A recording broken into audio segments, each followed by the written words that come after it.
I ordered a new fancy camcorder, but it's not here yet. I thought it would be here. All right, circles. And here's what's going to be kind of neat about circles. Yesterday, we had the problem where we're rewriting them. And I'm just going to kind of do this and see what happens. Let you see it. All right. If you were trying to work an ellipse, you would divide by 100, right? Is that okay? And we don't really want to do that, but just show you what would happen.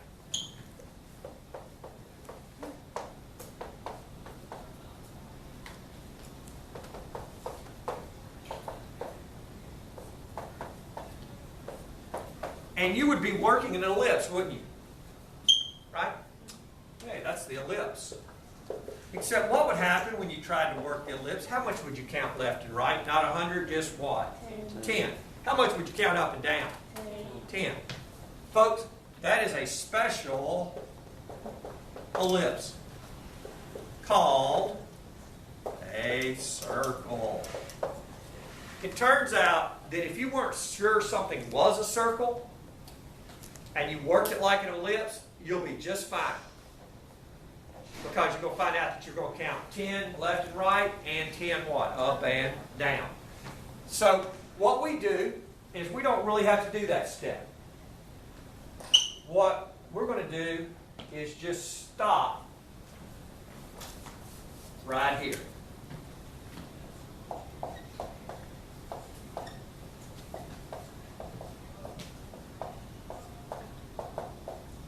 Radius squared. There's your formula for a circle. That's it. So if it's in that formula, it's pretty easy to work. We'll do an example. Matter of fact, I'm going to let you tell me the answers.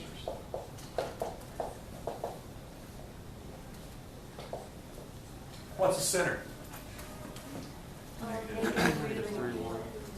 Center, -3, 1. What's the radius? 7. You're right. Stay bold. 7. Now, if we were to graph it, we don't need to worry about foci. The foci are at the center. Turns out on this, the foci are both at the center. The foci are at the center. We don't need anything except for the center and the radius. Okay?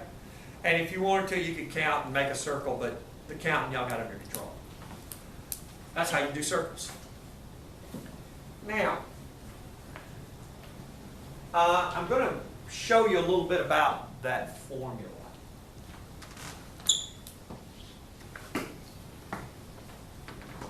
Someone's going, are circles really that easy? Just about. We got one that's a little bit hard. All right, let's show you a little bit about the formula. All right. Got my circle. Got my center. H, comma, K. All right? And I got a point on my circle. X, comma, Y.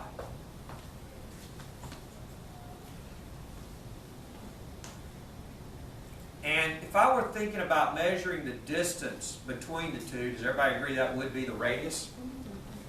Okay. Remember your distance formula, distance between 2 points? I'm going to write it on the board just in case. How are you? Can I take a picture for Gusher? Yes, ma'am. Okay. Oh, yeah. I like being photographed. Don't take a picture of them, take a picture of me. You got to get out there so you can see the good stuff. You know, got stuff on the board. Well, anyway, you got the center. Now, I'm not going to stop teaching for you. I got the center, and I got the point.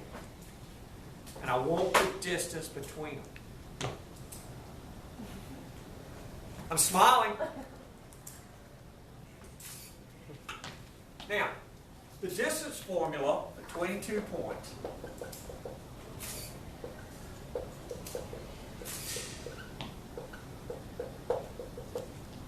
is the square root of the change in x squared plus the change in y squared.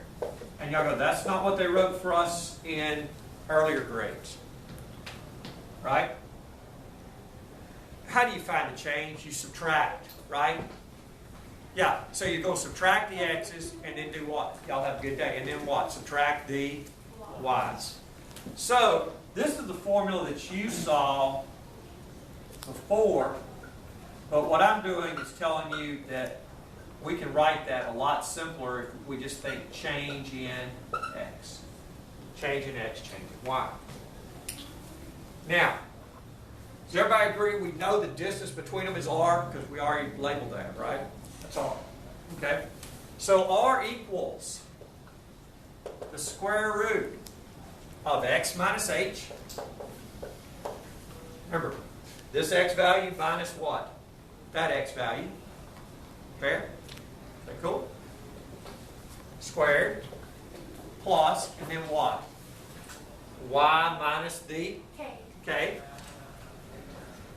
And we know that we're supposed to get the distance that we've called what? R. And you look at me and you say, Mr. Evans, that's not the circle formula. But what am I going to do to both sides to get rid of that big old square root? Square. Well, square both sides. And ladies and gentlemen, that is why the circle formula works.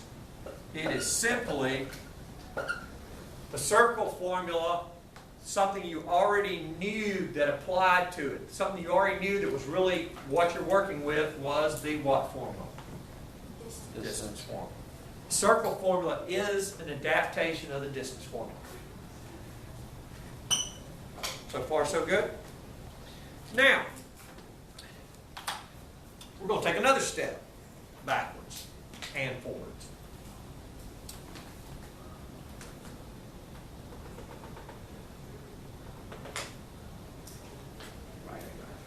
Do you agree from here to here is the change in x?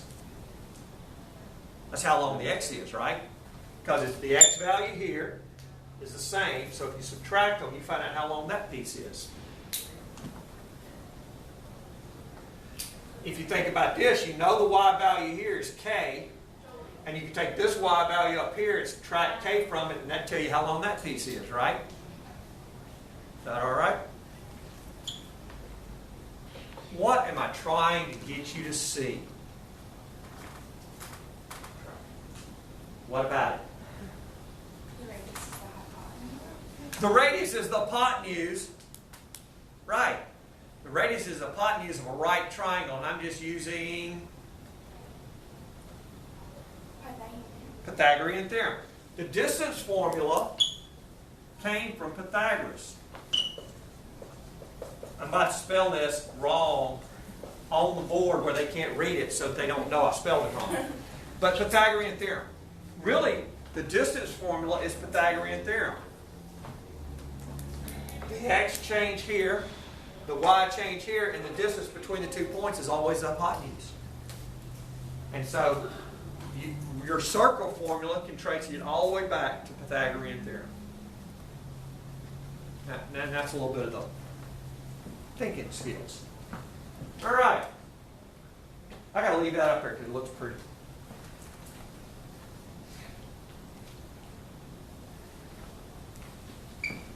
Here's the problem. Here we go.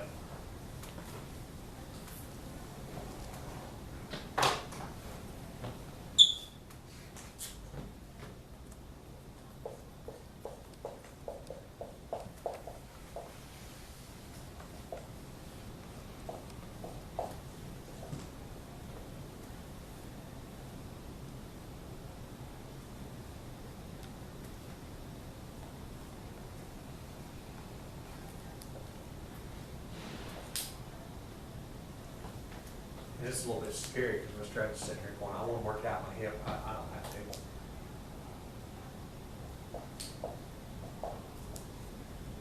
This is the circle written in standard form. You go, oh, it looks a lot like that ellipse standard form, doesn't it?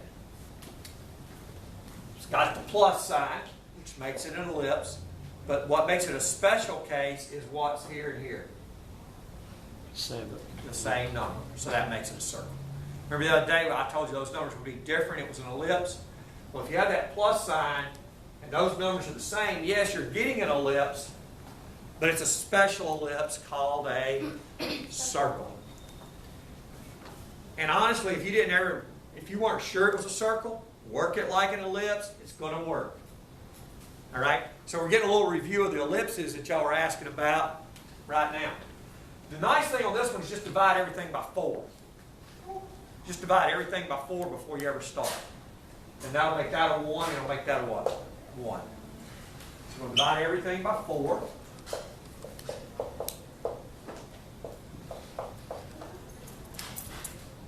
Can't believe I made that one up. Yep, we're going to leave it. 7y minus 25 equals 0. Okay. After you do that, we're going to put our parts together and leave our blank, which is something we did with ellipses. We're going to put these together. Our x's, skip a, leave a blank. Put our y's together and simply add 25 to both sides so that it's out of the way. All right? 25 so it's out of the way. What's this technique called? Completing the square. Yep, completing the square.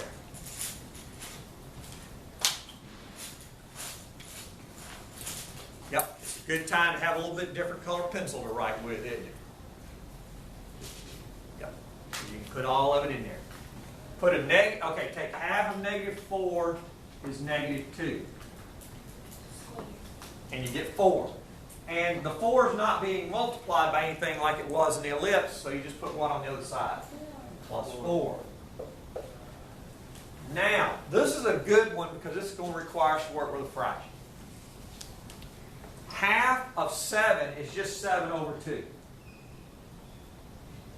take half the number, put 2 under it. Half, 1/2, see? Half of 7 is 7 over 2. Don't make it complicated. Don't change it to a decimal because you're about to have to square it. You square that, you get 49 over 4. Square the numerator, square the denominator, 49 over 4.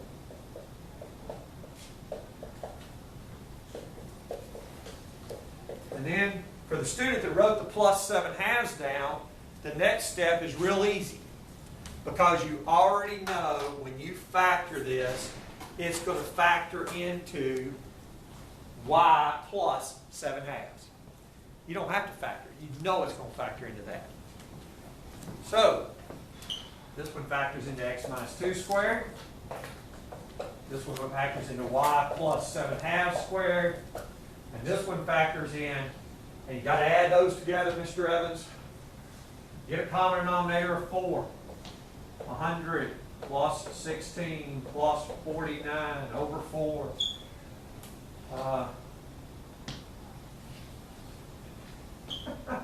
55. 165? Yeah, 165 over 4. We'll go ahead and write it out. 165 over 4. Now, let's talk about the center.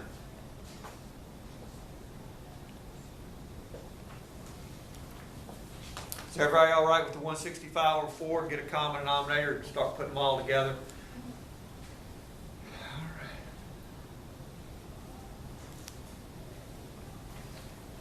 What's the center value? 2 and -7/2. 2 and -7/2. And the radius is the square root of that number out there. What's the square root of 4? 2. The good news is, if you do this right, your denominator is going to always be something you can take the square root of.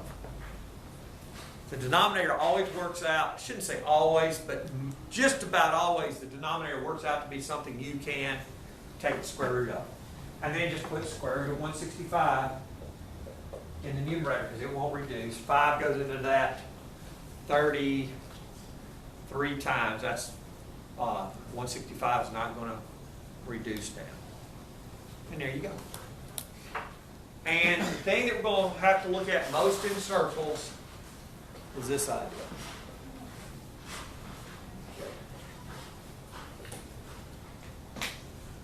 Ready for the next circle idea? All right. The next one. I'm going to leave that on the board and let you look at it for a second. I'm going to make sure you're happy with that. This does help go back and look at a little bit about ellipses.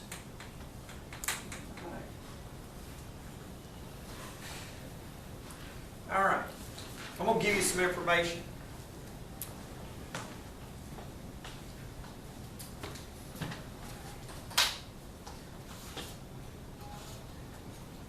I've got a circle. I have a circle with center 3, -4, and a point on the circle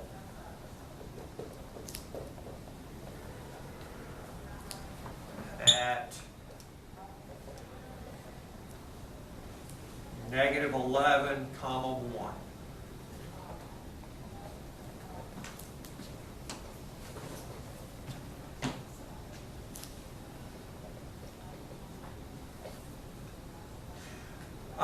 Make that -9, 1. I want it to work out where it's pretty. I don't want y'all to have to suffer through a lot here. Okay.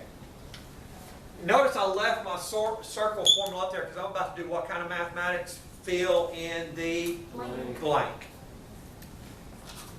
First two are really easy.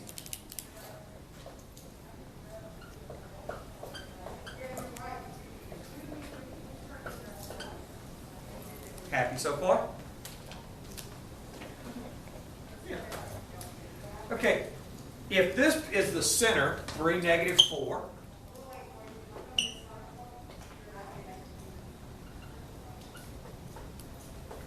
that's the center. And then there's a point back here at -9, 1. I just heard the key word. You need to use what formula? Distance.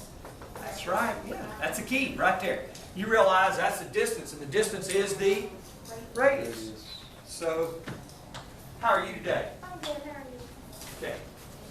This is the only kid I've never seen. I don't know if I'm supposed to tell you that or not, but if they look on there, everybody else, we're teaching. Thank you. So we do our distance formula. And if we wanted to, we could just go ahead and put d squared equals that without the square root, couldn't we? Because the d is a radius, right? Matter of fact, I'm going to put r there. I'm going to go ahead and put an r there. Okay. 3 minus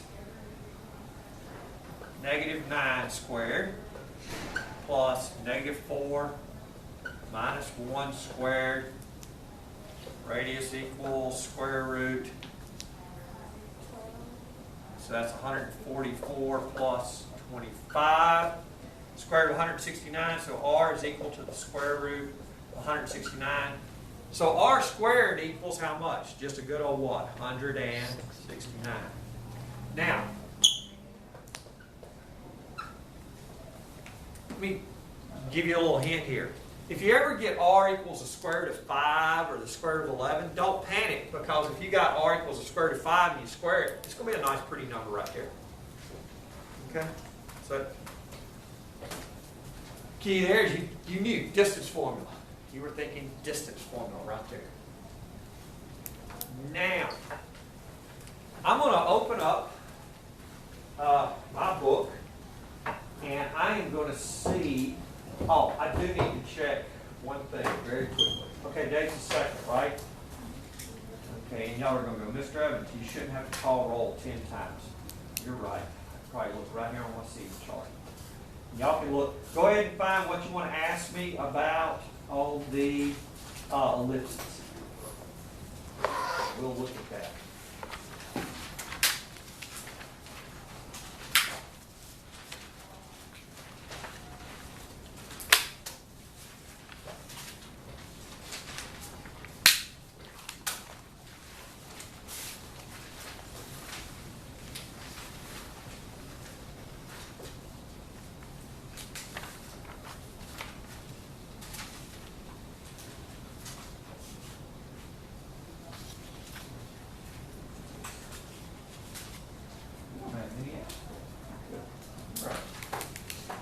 tell me a problem number, or if in 9.1, right?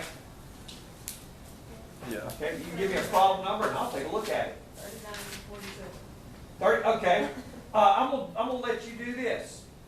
I'm gonna let you pick one of those. You pick the one you want me to work.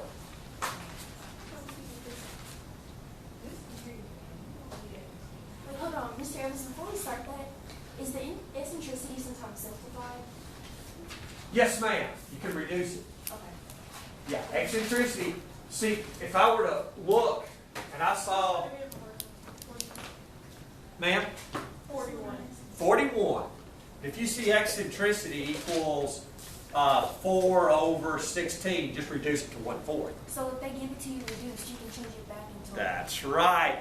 And that's what they're trying to get you to see is if they tell you the eccentricity is 1/4, but you know the center to the vertex is 16, right? That's what got me like something. It's got to reduce to what? 1/4.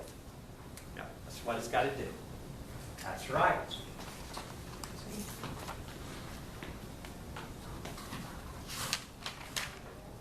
All right, 41. 41.